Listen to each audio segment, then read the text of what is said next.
What's up? What it do? Welcome back to the channel, man. Appreciate all the love, man. If you haven't subscribed to the DC Blacks channel, please make sure you do it, man. We're gonna be bringing y'all all different type of topics. Today, for some reason, I've been on some type of Italian crime boss, research because some topics came up with Joy Molino and one of my partners. They spoke real highly about him, and so it took me back to a story I covered the other day where they had John Gotti Jr. on there talking, and John Gotti Jr. I'm not gonna sit here and take the opportunity to beat him up more than the Italian dudes and beat him up on his podcast. He cooperated with the government. He said he did that. That's that. He was talking about an incident pertaining to his father, John Gotti Sr., who who got kind of got hands put on him in Marion back in the day, and I did a video covering that. Fly, who did 50 years in the federal system and Lawton system altogether, he spoke on how he was in Marion when John Gotti got beat up basically, and the story that John Gotti Jr. was telling on that podcast, it was pretty much on the money, but it was a couple things that was off. So I wouldn't even say he was lying or deceiving nobody on purpose. But he mentioned that he had done time in the feds, and he said that the DC Blacks was about to pull his card. And I done time in like 13 different federal prisons from the East Coast to the West Coast. I never heard of the term pulling cards. Now, I know somebody said they're going to pull your card, kind of mean to expose you or check you. But for him to say that the DC Blacks was about to pull his card, I think that's an exaggeration of whatever he even thinks pulling cards is. Someone sucker punched him in chains, and that's it. I don't know how much time we have. Believe me, we can talk. I'm good. We could talk about this forever. Some sucker punched him. Yeah. And what happened to the guy that did? He got what he wanted. And here's what he wanted. Okay. He was a sick individual. This guy's name was Walter Johnson was his name. Walter Johnson, and he was from the Philadelphia area. He was a black gangbanger, and he was on the same floor, the tier with the DC Blacks. The DC Blacks are known throughout the federal system. A lot of them are Muslims. DC Blacks? Yeah, known as the DC Blacks. A lot of them are known throughout the federal system. Very popular, very large prison organization. A lot of them are Muslims. What they did was he was in with the DC Blacks, and they began to pull his card. He was basically making statements that he was with the DC group, he was affiliated throughout the federal system, and they were now in the process of checking him out. And they were about to pull his card. So he wanted to get off that floor before they kill him. So who's the most notorious guy in the prison at that time is John Gotti.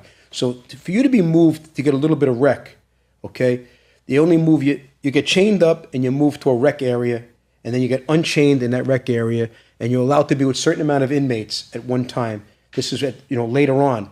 When my father first got there, he was in K dorm, which is deadlocked by yourself for several years, and you have to evolve to be able to even go into the yard. But you're not leaving Marion unless you sign that paper. Mm-hmm. So he wasn't never leaving Marion, but now he's evolved to D unit, D block, and then C block. A little bit more room you have there, a little bit more social. Other shot callers could be with you. While they were uncuffing him, Walter's already in the yard. He uncuffing, and he nails my father. He steals the punch. And they come right down, they dropped him immediately, and he got boated out of the prison immediately what he wanted. So he got his life saved. Wow. He got boated out because he knew the DC Blacks were going to pull his card and they were going to kill him, and they boated him right out of there. Did they ever kill him somewhere else or no? No. He ended up in the hole, never came out, never hit population, got released from prison. This is a great story. Can't make this up. Got released from prison a couple of years later, and as soon as he gets out, he goes and gets himself a shotgun because it wouldn't be right. Gets a shotgun, and he's going to kill a girl that he believed testified against him. He jumps over a turnstile in the subway. A transit authority cop stops him. He pulls out the gun and kills the cop. And he ended up someplace else, I think in the system, I don't know where. And I'm not sure if he's even alive today. Now, the dude Walter Johnson, who the guy showed him the picture of Walter Johnson. He said, "Is that him?" He said, "Yes, that is not Walter Johnson that they have on the picture. I'm going to show you a picture of Walter Johnson." But Walter Johnson did do a lot of time in Marion and ADX with the homies. Now, keep in mind, I'm not gonna say that he is from Philadelphia. That's what all the court records say, and that's what everybody says. It says that he's from Philadelphia. Yeah, he out of Philly, but he be with the homies. And what happened, Lil Man, him, the homies was outside one day, and the dirty white boys. It's in Marion, right? Yeah, this in Marion. This in '96. We was out on the yard, and the white guys asked. I don't like calling white boys because they're men. I ain't gonna disrespect the white guys. They asked the brothers sitting on the little bench in the yard to get up so John Gotti could sit down. They said, "What?" They said, "Man, you gotta get up." Man, this dude, he got up, and they got the rumbling in the yard, and he whipped John Gotti. Because John Gotti said something. He punished John Gotti. So we was watching. He punished John Gotti, knocked him down, picked him up, knocked him down again. The white guys wanted to retaliate about that, right? And so that caused some of the friction that caused Lil Man and them to crush all the white guys was in the yard with them. I mean, they broke jaws, arms, everything, man. But from what my research says, he did have a bank robbery out of the Philadelphia area. But what he didn't mention, and the dude that did the research didn't mention, that he actually lived in the DC area sometime before that. But anyway, the charge that he ended up going to the feds for comes out of Philadelphia. He left like a work release program or a residential housing program that was a correctional program. I don't know exactly what it was, but he got away from it. So technically they put it down as an escape, right? He robbed a bank for approximately like $100-some thousand and went to DC. And to tell y'all that he's still alive and he's in ADX right now.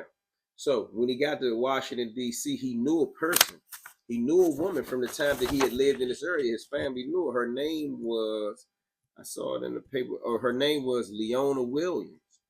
She actually turned him in on the first case. So after he allegedly robbed the bank for the $100-some thousand, he took a Greyhound from Philly to D.C. to allegedly get revenge. I don't even have no proof of this. And if you look further into the case, they said that if he really wanted revenge, he had been spotted on her street that day. But she wasn't home when he first went there. This is before he even went to jail and before he even had the altercation with Gotti, right? Some type of way, he was able to leave $88,000 of the money at her house in D.C. No one really knows, according to the court records, what he was doing while he was in D.C. after that, right? Some point in time later, he returned to get his money. This woman, Leona, called the police and told the police about him, and they came and they arrested him and they locked him up and they charged him with bank robbery, and that's how he went to jail on his first bid. He ended up doing 10 years. He made parole the same month that he came back to D.C., right? Now, this is where the court records get funny, which is why I don't think the dude John Gotti Jr. really knew what he was saying.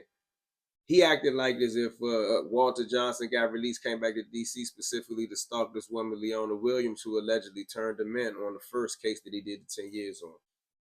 In the process of that, he got released and he was charged with another shooting in Philadelphia. I'm not going to go deep into that because that's really not my point.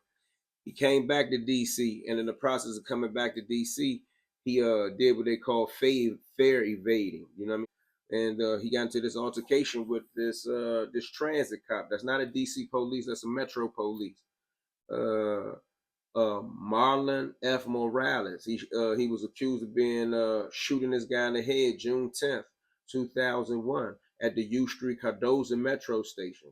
Johnson had already served over 10 years in federal prison for armed robbery, and he had been paroled just the same month, court documents say. Now, going back to the John Gotti thing, John Gotti Jr. says that Walter Johnson bust off on John Gotti as a check-in move and that the homies was about to bring him a move. That's totally incorrect. And I like to bring proof or some type of something to substantiate what I'm saying. The reason why I'm telling y'all that wasn't true, and I don't believe that it was true, and none of the guys or the homies that I talked to that was in Marion or ADX at the time, and I talked to many guys from that era in time. If Walter Johnson was in a situation where he checked in by hitting John Gotti or busting off on John Gotti, right? When he got to ADX, there would have been further situations. Now, nothing happened to him at all during this whole stretch pertaining to the ADX thing. Now, if you look Walter Johnson up with a simple Google search in the Washington Post, you'll see that sometime after he was released from ADX, when he got out and when he got caught up for this crime with this Metro Transit officer, right? He did get stabbed severely over DC jail, but that was never in reference to John Gotti and had nothing to do with the Aryan Brotherhood. Now, his name comes up in the RICO charges against Barry Mills and T.D. Bigham and the whole Aryan Brother case. Now, these are prosecutor allegations. John Gotti Jr. is regurgitating prosecutor allegations. When he got stabbed in D.C. jail. I got that out the Washington Post, right? And it said that he got stabbed about 40 times at DC jail in 2004. Had to stay in the hospital for days and his lungs were punctured. So, yeah, it was a vicious stabbing, but vicious stabbings like that occur at DC jail all the time. But at ADX, not only was he not in danger, but he was able to function and move around with the homies and the Muslims and the different type of crews that was there. As I told you before, I looked him up. Walter Johnson is still in ADX to this day right now, serving time for the DC killing of the Metro Transit officer. John Gotti Jr. also mentioned, I will just say this for the facts, he also mentioned that he came there and he stole a shotgun and he did this. When you read the case, a rifle or something was stolen in Philadelphia connected to the bank robbery, but the gun that was used in the gun that he was caught with in Philadelphia that linked him allegedly to the crime in DC was the service weapon for the Metro Transit officer. They said that the gun that was used to shoot the transit officer in the face was never found, but that was not a shotgun. John Gotti Jr. might have got that story a little off too. Now, just to give you a little bit more exclusive, as they say, information. Another reason why you know that the homies never really had no main issue with Walter Johnson, because when I did the video talking about Walter Johnson busting off on John Gotti and did this and did that, I never did that to say, oh, he did that to John Gotti and that was a brownie pointer, that was some big stripe on him. But it was in reference to talking about his chain, because John Gotti's chain made it all the way from Marion to ADX and into the hands of one of the homies there, and from there mailed all the way out to DC. So it was more so like, just the inside story of what really happens in the feds and how a lot of times we talk about these guys that was big time gangsters and fed in the streets. It's a whole breed of monster in the penitentiary system. But that's all I really wanted to bring to your attention about Walter Johnson. Walter Johnson is still alive. The ABs ain't touched him. He's in ADX right now. There are ABs there. So all that John Gotti Jr. stuff and all them talking about how he was in such danger, bro, ain't nothing happened to the man. The only time the man even got scratched was in DC jail. Free to real, you know what the business is.